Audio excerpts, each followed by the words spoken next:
So, a while back I talked about the mobile release of Enter the Gungeon, being released solely in China. We had a bit of speculation there, but with no way to get our hands on the game, there's no way we could really go in depth about it. Until now. Yes, I've managed to get my hands on a copy of the Chinese mobile version of the game. Don't ask how, it's a pain in the ass.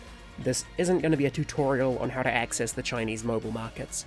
Instead, I'm going to show the game to you, point out the places where it differs from the international PC and console releases of Enter the Gungeon, and give some thoughts. Not going to beat around the bush here, let's start with the actual mechanics of the game. For those unaware, China has strict mobile gaming laws in order to restrict the amount of time minors can play on their phones, because the CCP is composed entirely of old fuddy-duddies. To accomplish these limitations, you need to input a valid Chinese ID to even access the game. Chinese Enter the Gungeon has the same restrictions as booze from the bottle-o down the street. The game text is entirely in Chinese, but it's mostly just a translation of the English version, so it is perfectly playable even for uncultured freaks like me. Starting off, I'm going to cover the UI, the way the game has been squeezed into a mobile shell. Already from the title screen we can see multiple new buttons, a start game button up top and a co-op mode button below. We'll explore the co-op browser later. Top right, we have your user data collection disclaimers, a button to save and restore game saves from the cloud, an achievements browser. No idea why all the achievements are labelled as rare, super rare, or ultra rare, but it doesn't really seem to matter either. And lastly, an inbuilt changelog with posts from the port devs about the changes they've been making. There's also this tab called Events, in English for some reason, that has nothing under it, but it does strike fear into my heart because it raises the possibility of Enter the Gungeon's seasonal content I'm gonna have to try and keep up with and document. Loading into single player, the first thing you'll notice is that they use the dog as the loading wheel. That's cute. The second thing you'll probably notice is the additional UI elements, like the profile image in the top left, and the dedicated pause button in the top right. After we pick a character, even more appears. Buttons to move, dodge, and talk to NPCs, as well as a dedicated button in the middle left of the screen to open the Ammonomicon. These buttons up at the top are a dedicated Return to Title Screen button, that's the red one, and a Friends list for the online co-op mode. We can see these three people who I've friended as part of the demonstration here.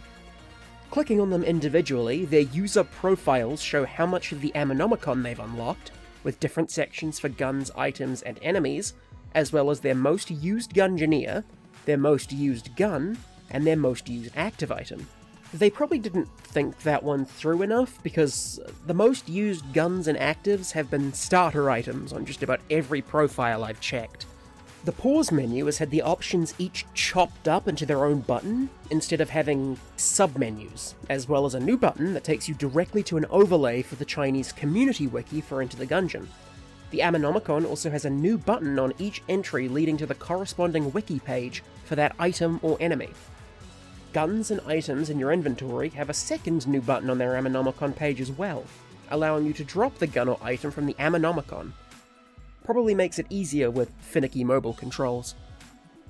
The pause menu also contains a special tips and tricks menu to quickly re-explain the basic mechanics of Enter the Gungeon, as well as the new co-op features without having to revisit Sir Manual. I like this, but once you notice that the Ammonomicon-styled border of the menu isn't pixel perfect, it quickly becomes infuriating. Loading into a run is the paradox. Straight away, something's off. The ancient hero shrine has been replaced with the level 4 shrine from the game Cult of the Lamb. Yes, this is real, I'm not messing with you. As part of a launch event to try and generate traction for the mobile version, the port devs have implemented a limited time crossover with the game Cult of the Lamb. Posts on the game's TapTap page say the crossover is set to last until November, at which point all this content will probably be removed.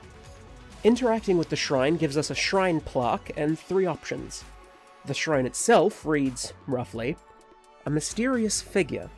There is an inscription. Suffering will become victory. What used to perish will now conquer. The rest is worn away." The first option on the shrine says something like, "Activate the Cult of the Lamb collaboration event." The second 2 options are the default hero shrine text, Interacting with this will give us 9 curse, like normal, and of course the last option is to leave.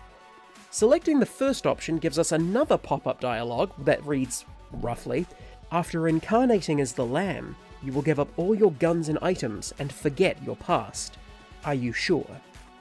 After reassuring the game that yes, we absolutely want to do the thing we went out of our way to do, the shrine will spawn a unique chest in the room. Delightfully off-center, and again, resembling the chests from Cult of the Lamb. Opening this special, I guess we'll call it Lamb chest, drops a new item, the Red Crown. For those unaware, the Red Crown is basically the symbol of Cult of the Lamb. It's a powerful artifact that grants its wearer the power of its owner, the one who waits. The note, also spat out by the chest, reads, "I will give you new life, crusade against heresy in my name. The one who waits." Picking up the Red Crown, finally, will transform us into the Lamb, the titular protagonist of Cult of the Lamb, and a brand new Gungeoneer exclusive to the Chinese version. I don't know why this is so complicated though. We interact with the shrine to prompt the pop-up to spawn the chest to get the crown to become the Lamb. That's a lot of pretty superfluous steps. It is stylish though. The act of transforming into the Lamb will, as it promised, remove all our held guns and items from our inventory, replacing them with the Red Crown and a new gun called the Crusader's Blade. You may have caught on to what I've done here though. The very first thing I tried when the game said it would take away my items was drop them on the ground, and lo and behold, the port devs didn't think to remove items off the ground as well. I exploited this, because of course I did, to carry over my Paradox loadout to the Lamb. And no, this isn't a modded game, I just got so lucky to start as Paradox with Clone on my first recorded run. These two items, as far as I can tell, are the only new items added by the port. The Red Crown, in addition to transforming you into the Lamb, has a pig-like effect, reviving you once upon death. Although, unlike the pig, the Red Crown can only revive you with 2 hearts of health. The description of the item reads, "Red Crown, Devotion. Turn into the Lamb. You can revive once after dying. I will give you a new life, but you must pay the price. A precious piece of jewelry, fit for a lamb." This item is only available during the collaboration event. The Crusader's Blade, the Lamb's starter gun, is only accessible via transforming into the Lamb via the Red Crown. There's no way to unlock it or find it in chests as far as I've been able to tell. The description reads, "Crusader's Blade, praise the Lamb. Has a chance to destroy and reflect enemy bullets. A balanced blade that deals moderate damage.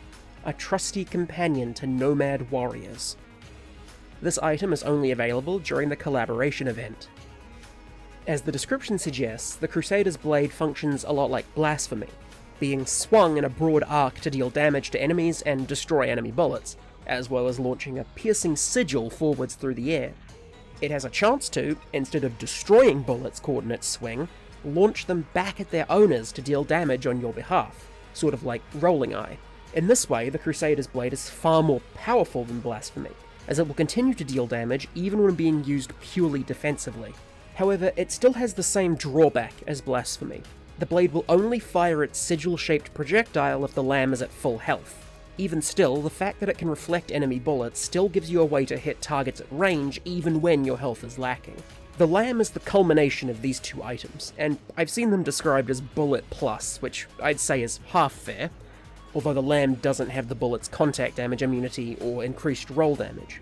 And speaking of the Lamb not just being a reskin, I want to address the difference between a Gungeoneer and a transformation. Transformations, such as the Clown Mask, Cormorant Synergy, or Resourceful Indeed Synergy, visually turn the player into another character, but the extent of that change stops at their sprites, and whatever additional special effect the transformation gives. The Lamb, however, has a custom map icon, boss intro image, dialogue face card, rat punch-out sprites, and name. This means that the Lamb is, indeed, a completely new Gungeoneer from the ground up, as much their own thing as any one of the main cast. The Lamb is an extremely powerful Gungeoneer, if you couldn't glean that from the description of their items, probably second only to the Gunslinger in their power, and even then the gunslinger still needs good guns for his power to shine through. The Lamb is great right out of the box. You can play through the whole game as the Lamb, and I've done a lot of Lamb runs by now looking for things to talk about.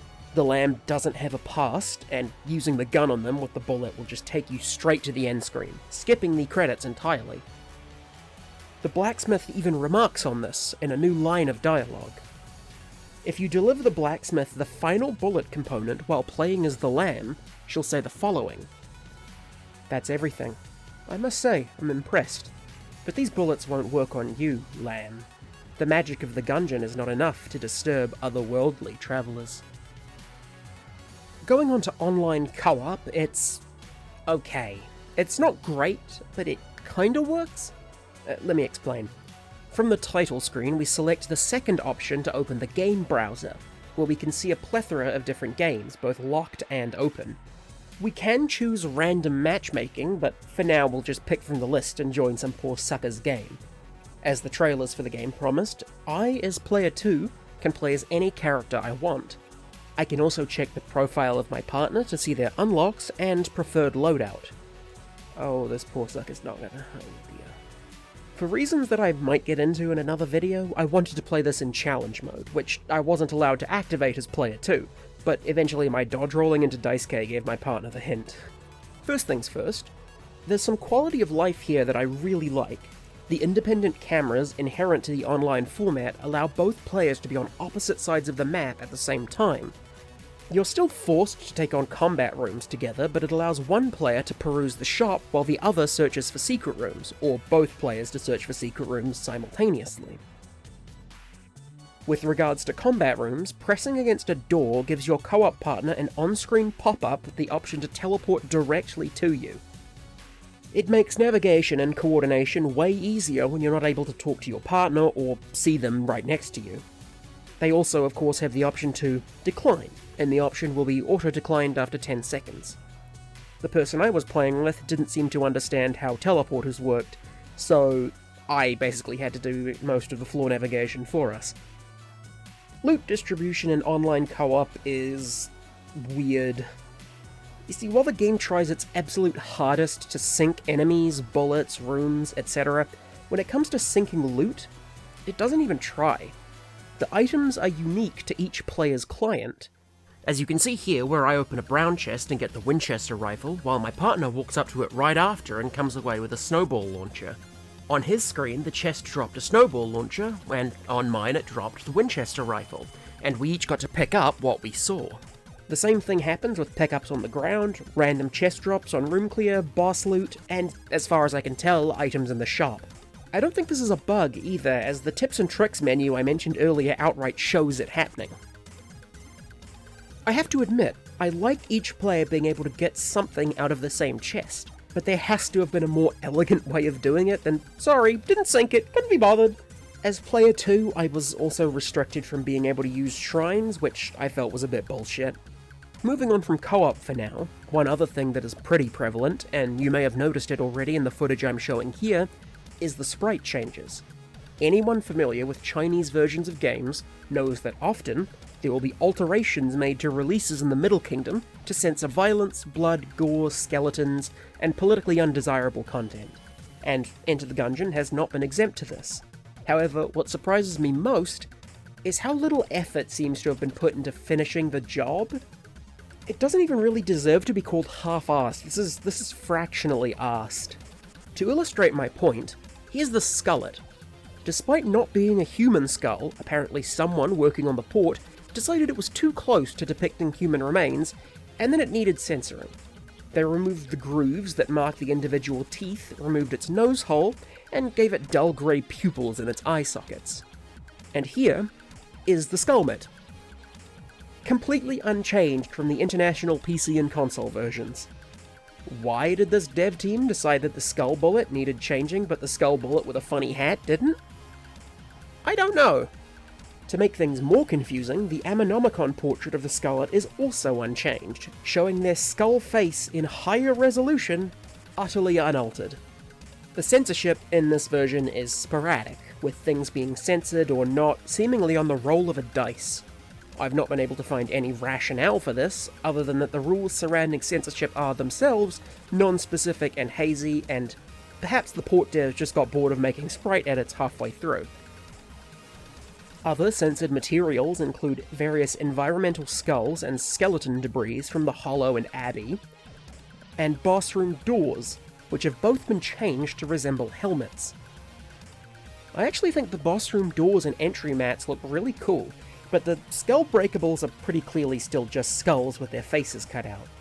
Further to the boss doors, the Door Lord has not been changed, but does have an altered boss card. I've been unable to verify if this altered boss card is actually used in-game because the Door Lord is a skittish prick, but at the very least, it exists in the files.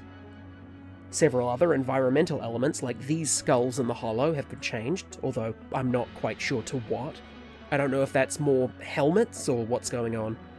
Some of the other hanging skeletons in the Hollow have also been wrapped in burial shrouds to obscure them, although they still burst into hanging arms when broken.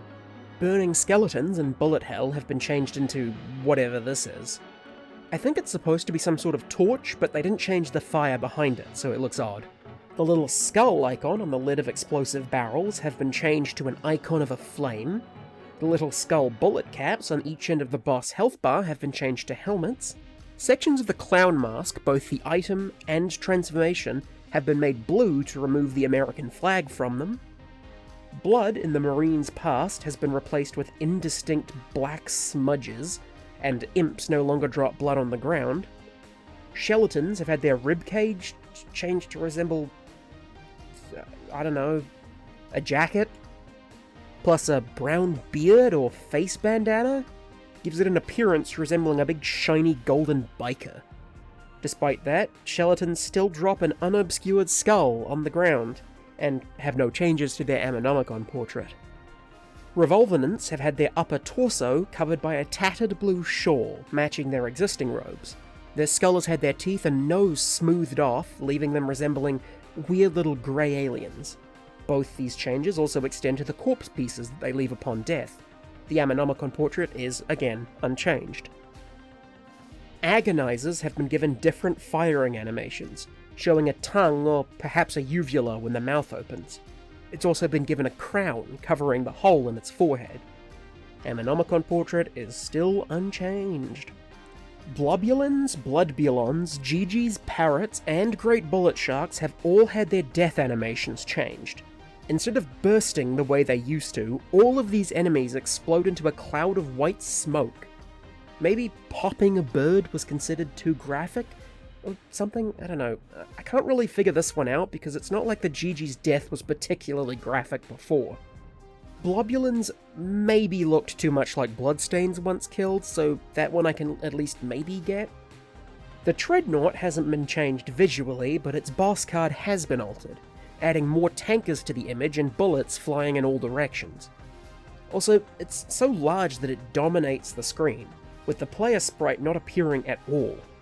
This one is peculiar to me because it's not even gory. Like, why would Chinese censorship require you to alter the image of a tank bearing down on a single figure?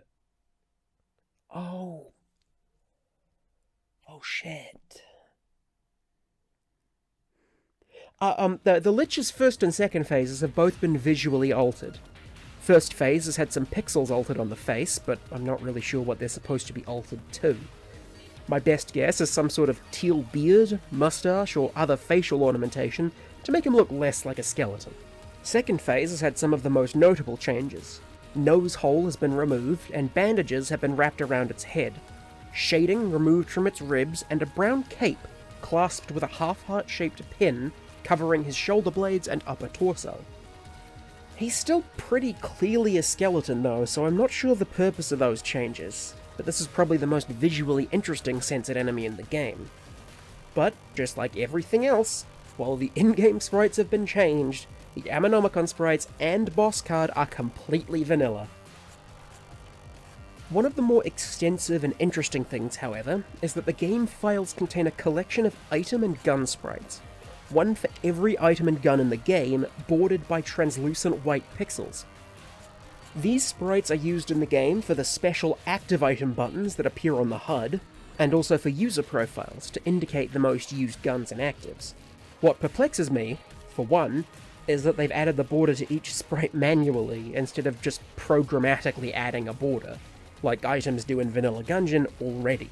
Another thing is that passive items also have special bordered sprites, which I've not been able to find a use for in-game. Maybe they're planned for something, or more likely, they handed the sprite collection to an intern and said, "Outline these," and the intern wasn't paid enough to care. Regardless, these sprites are special because they've been altered and censored in ways that the sprites used by the actual items themselves have not been. Boxing Glove, Blasphemy's alt skin, Devolver Bullets, Live Ammo, Bloodied Scarf, Phoenix and its synergy form, both forms of the Pitchfork, Casey and its synergy, and Super Meat Gun all appear a bright blue. While I initially thought this was some bizarre censorship, it was pointed out to me that it might be a consequence of saving the images using the wrong encoding format, accidentally swapping the red and blue colour channels of some sprites. Not all edits, however, can be explained this way. Alpha Bullet, Omega Bullets, Irradiated Lead, and Devolver Bullets have all had the symbols removed from them. Bloody 9mm has been cleaned of blood. The red dot has been removed from number 2, likely because it's the Japanese flag. The eyes of the hazmat suit have been changed from red to white. Achy Breaky, Nord Key, Cursed Bullets, and Master Round 5 have all been censored like they're in witness protection, while Skeleton Key and Shotgun Full of Hate have just had the face smoothed off entirely. Skull Spitter has been mangled beyond repair. Baby Good Skeleton has been changed to resemble a little spaceman. The teeth have been taken off Cog of Battle. The Roman numerals on the Master Rounds have been changed to Arabic numerals, and the Hollow Master Round isn't allowed within 500 feet of a school. Both the regular and synergy forms of the Abyssal Tentacle have been made green and look absolutely nasty. And, in quite possibly the most baffling example, they've filled in the gaps of the uppercase R synergy form. I've been both critical of this port and praised it in some parts, but I feel mostly I've been pretty neutral. However, it's not all sunshine and rainbows, and serves as a perfect case study of why Dodgerel never added online co-op to PC or console versions of Enter the Gungeon. Online co-op is buggy. Like, really buggy. It tries its absolute hardest to sync enemies and bullets, but as time goes on in a run, that sync seems to become progressively worse. And it might be because I'm not in China, but my game was showing a connection that was usually above the yellow. So either that's just lying or this is a standard experience. Enemies don't die properly, they don't play the right animations. Instead of dying, an enemy will suddenly freeze in place and turn into a corpse in the last frame it was using, resulting in some weird-looking still scenes. At one point I was killed by a shotgat that I rolled into. The shotgat played its death animation as I had rightly stomped on it, and then decided that no, actually it was going to shoot me anyways, and blew my back out quite literally from beyond the grave. These issues become more and more prevalent as runs go on, almost as if the game is bleeding internally and slowly becoming delirious, struggling to keep up with the amount of enemies and bullets on screen. On one run that I wasn't recording, I became trapped in a room because a dead enemy was still alive. Which is to say, the health of the enemy had been depleted, it was registered as dead so I couldn't do any more damage to it, but the game had failed to sync the fact that it was actually dead, so on my screen, the enemy was still active in the room. I couldn't kill it, it couldn't kill me because its AI was disabled because it was supposed to be dead, but I also couldn't leave the room because it technically had an active enemy inside. Meanwhile, my co-op partner was able to freely leave, walking right through the blocked doorways with no way of understanding why I wouldn't leave the room after them. These sort of sync issues are extremely common, and are the exact reason why Dodgerel never tried their hand at doing this sort of thing themselves, because it's bloody hard to do right. And that's not to say that the online co-op isn't fun, it's just that oftentimes it feels like you wind up fighting the sync more than the enemies themselves. So, yeah, that's a video I wasn't really planning to make, but I figured why the hell not. I saw some comments, people asking, where am I dead? And I figured, this is a hot topic, I may as well talk about it. I didn't script this outro. Hopefully the Chinese port team continues to fix bugs and make it better for Chinese players, because, ultimately, a bulletkin teleporting inside you isn't something that anyone deserves. And I'll see you next time, where we may or may not discuss stuff I found in the files from this port. We'll see. See ya!